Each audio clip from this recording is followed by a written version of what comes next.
Welcome back to the Ask Uncle Lee Wednesday slot, and as always, just if you have any questions you would like to ask and have me add them to the list and answer them at a later date, then just put them in the comments below to any one of the Ask Lee videos.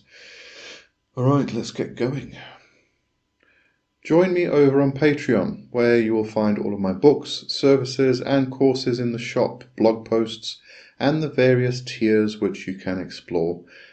You can get magical training in the Temple of the Horned Serpent First Degree, and joining as a free member gets you started with that, or explore the Magical Journal and the Egregore Project. Hope to see you there. Okay, first question is this one from Guy Rollner. I think that's how you would say that. 369. Great video as always. Thank you. I'm not sure which one that was about, but okay. Thank you. I would be interested in working with Papa Legba. Oh, it's probably the Papa Legba video. Can you recommend a book or books that deal well with the spirit or this topic and with which you can work well? From your own experience, of course. I actually can't. Two reasons for this. One is most of the books that I had access to about 15 years ago in this regard were very much cultural appropriated. The authors in that regard were just in that vein. So I don't want to recommend them because of that reason. The second reason is that, if you do want to work with Papa Legba, unless he's called you directly, then the best way to do it is to go to the communities themselves and request access.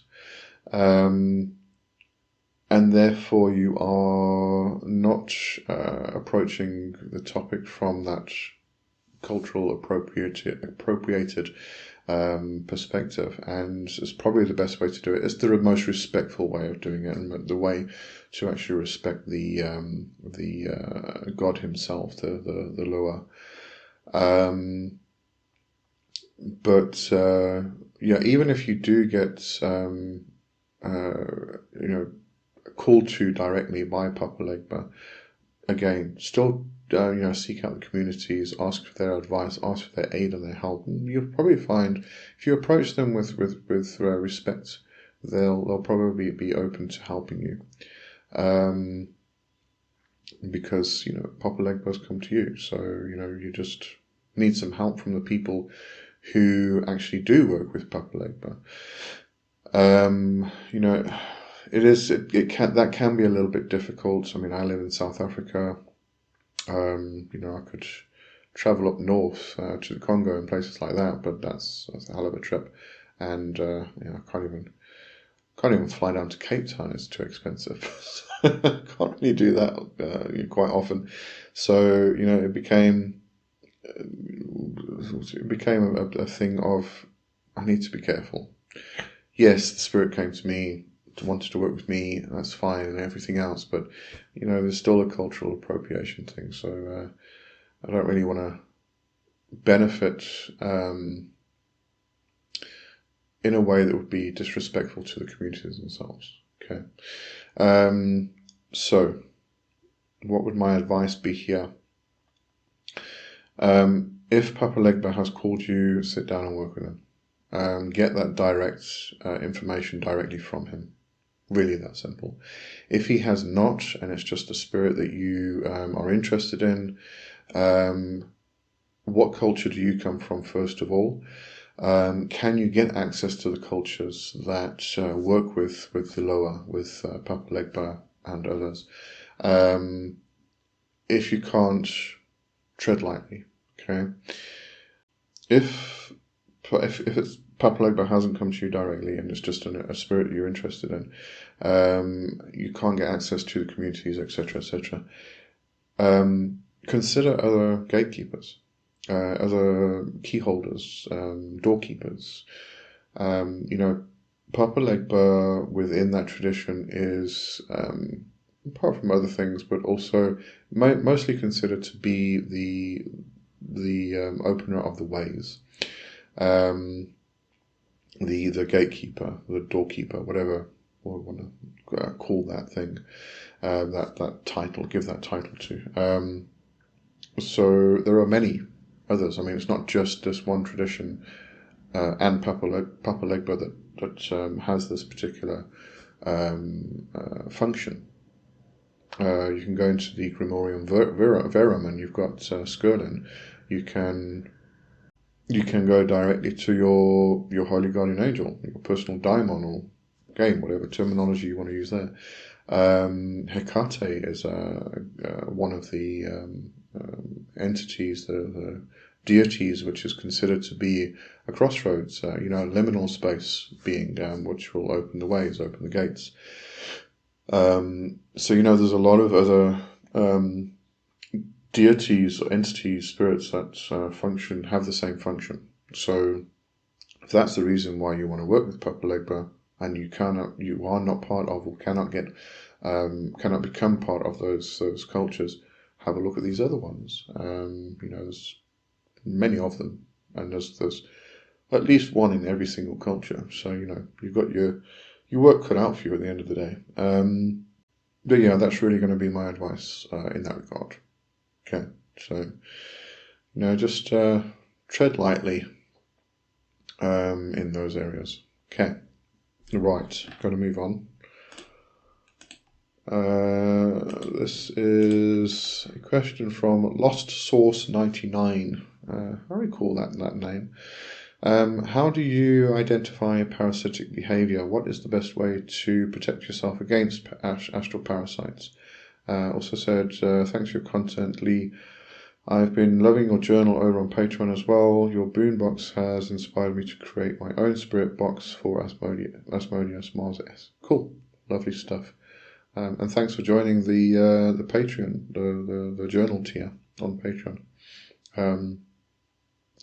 I think since this was posted, I've moved everything over to Patreon. So go and have a look at my Patreon. Everything's now there.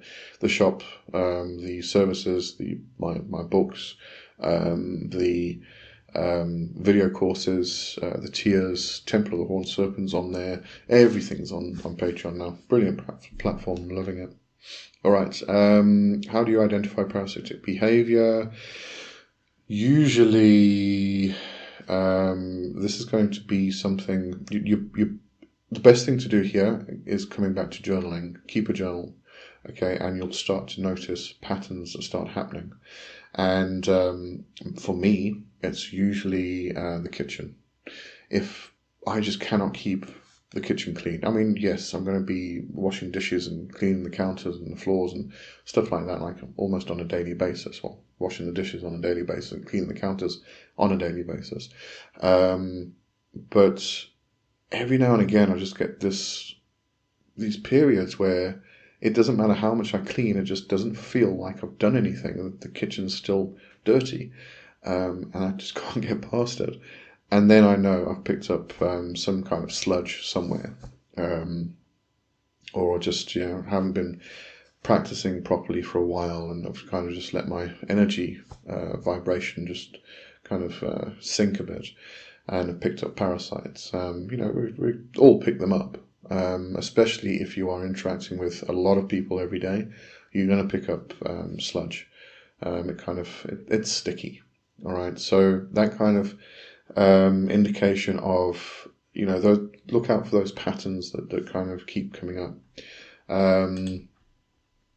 But quite often it could be falling into states of depression and anxiety, fear, which are over and above the norm that you usually have. I mean, a lot of us do have anxiety and depression and things like that we go and get treated for.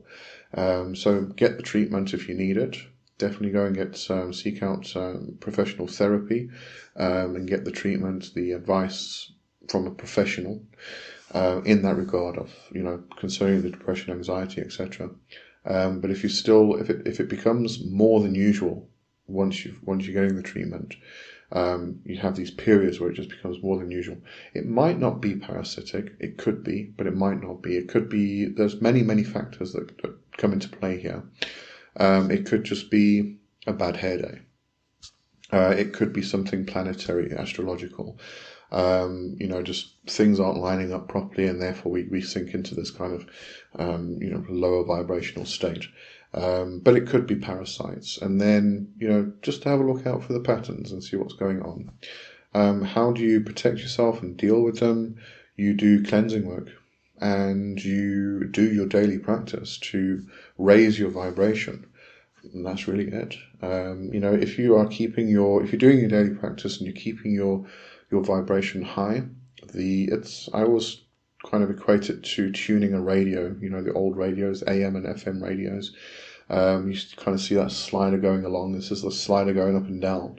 And as you're tuning the radio, your vibration gets higher, and these entities, lower entity, parasitic entities, are down here. They can't attach to you because you're up here. They can't get up here.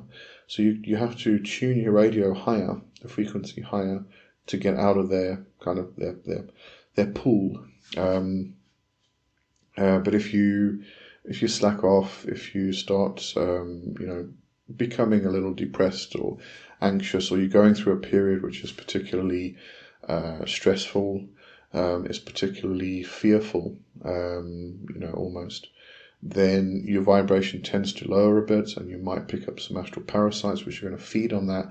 They're also going to cause you to feel more depression and feel more fear, so they can get more food. So it just starts to kind of snowball and pile up. But then just do your cleansing work. If you need to get in a spiritual bath every day to clear that parasitic entities off, do it. And also at the same time, something I recently my attention was brought to, is that it's kind of obvious, but I didn't think about it previously.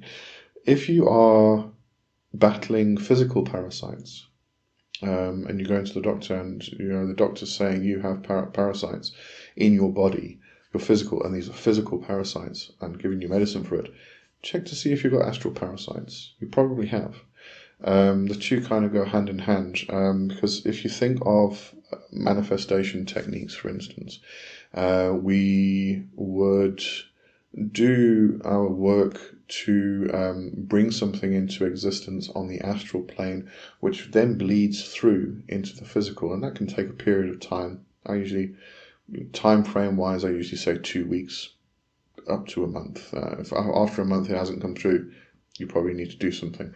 But it's kind of like that. Create it on the astral, it will manifest, bleed through onto the physical and manifest here. And this is very similar. If you've picked up astral parasites, quite severe ones, on the astral, it's going to bleed through, and you're going to start manifesting physical parasites. So the two tend to go hand in hand. So if you have got physical parasites, check for astral parasites. You've probably got an infestation. And as I said, just cleanse. I don't think you do get different forms of parasites, which are kind of difficult to classify. I know some people have, but I find it very difficult to classify. You do get some that you could probably say you could ward against. When it comes to astral parasites itself, I don't think so. It's very much just making sure you're not in the same vibrational state as the parasites themselves. You're not swimming in their pool. You are, you've done your work, you've done your daily work, and your vibration remains high enough to not attract them. But at the same time, as I said, if you are working on a daily basis, if you're working with people, if you are, especially if you're working like something like an office, a big office, a corporate office, or like, in a shopping mall, where you are going to interact with maybe hundreds of people every day, just walking through a mall, you if it's crowded, you're going to, encounter lots and lots of people, and lots of those people are going to be in a negative vibrational state, and they're probably going to be creating thought forms, or they've picked up parasites themselves, which then kind of, as you walk past and brush their shoulder, it kind of sticks onto you, type of thing. The sludge that I talk about. So, you even if you keep your vibration high, you're going to pick up every now and again. So if you're taking a physical shower every day, take an energetic shower every day. Same thing, While you're in the shower and you're actually physically cleaning your body, just imagine the water washing all the negative energy off at the same time. You can do some kind of ritual thing. I like to stand in the shower after I've had my physical shower. I actually stand in the shower and let it come down on my head, and I cross my arms over my chest like this, and then I sweep down and separate my arms, my hands, and I do that 7 times, and imagine the negative energy brushing off me. So yeah, that's it. All right. Next question. This is question 2. I thought we were finished. Sorry. Okay, so let's go on to the next one, which is from Blair Archbold 3224. Thank you. It's a pleasure, as always. Can you please talk more about why you would do a curse? Okay. Several reasons. One would probably be, and this isn't counter cursing, this is cursing, outright cursing. One would be because my life or the life of somebody I love, or it could be, well, let's start there. My life or the life of somebody I love is being threatened. That person needs to be taught a lesson or just removed from our immediate environment. So if somebody's being threatened, a loved one is being threatened, myself, I don't really, I'll just give them a wallop over the head. But if somebody I love is being threatened, I'll curse. If it's, if their life is being threatened, if they're endangered. Another instance would be somebody who is a child abuser, a rapist, and is not being caught. In that kind of instance, curse. These are all the things that when we talk about when we use the word evil, these are the things I call evil. The abusers, the child rapists, the child abusers, the rapists, the murderers, all of these people, these are what I would consider evil. Then another reason I would use a curse would be to heal somebody. I have done this in the past with cancer. I actually waged war against the cancer cells themselves, and I cursed the cancer. Okay, makes sense. Another reason I might use a curse is to get rid of a bad habit. I will curse the bad habit, as in curse, therefore remove. It's really what I'm talking about when I talk about curse is removal. There is something which is making my life uncomfortable, bad habit, or is threatening my life, a person or cancer, or the life of a loved one, and therefore I want it to be removed. And usually that's removal from my immediate environment. Therefore I would curse them. However, on the other side of that coin, quite often a blessing is actually better. Specifically when it comes to people you want to actually get rid of, you want to remove from your space, from your circle of friends or something like that. You want them to go away. Bless them with something big. Bless them with a fantastic, better job overseas. So they are removed and gone far, far away, and they will not bother you anymore. That's what I'm talking about here. And a blessing is often better, because you've got to remember also, when you are doing magic, you are that magic. And, you know, if you are doing a curse which is full of anger, hatred, and all those things, you can transform those emotions. But with something like this, you are bringing yourself into the same proximity as that particular vibration. And if you do that for long enough, you start to resonate at that same vibration, and you become what you're doing. So if you are constantly cursing, you are becoming the curse, and you are becoming that anger and that hatred and frustration. And what happens when you do that? You start you start to attract the same things, because things that are vibrating want to vibrate at their natural frequency, and therefore they're going to find each other so that they can then resonate together. So, you know, this is why quite often it's better, in a lot of circumstances, it's better to do a blessing, because, you know, unless you want to, you know, be in that state of constant hatred and anger and everything else. You know, maybe some people do, I don't know. I don't. So I want to be in a state of happiness and joy and upliftment and, you know, good things.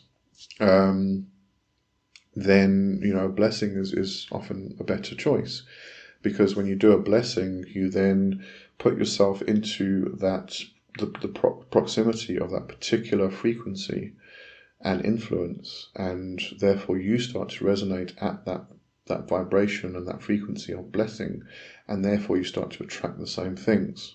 Okay, very similar to what a lot of people will recommend when you become an entrepreneur and you want to become a successful entrepreneur. Surround yourself with rich people, with successful people. Surround yourself with them, because when you surround yourself with a particular vibration, you start to resonate at the same vibration. Same principle. Very much in regards similar to sympathetic magic. Okay. So yeah, that's why I would curse and do blessings, and why I wouldn't do curses and all that stuff. Okay. Right, so that's it for this week, and I believe this month. I will see you next time. Thanks for watching, and have a good one.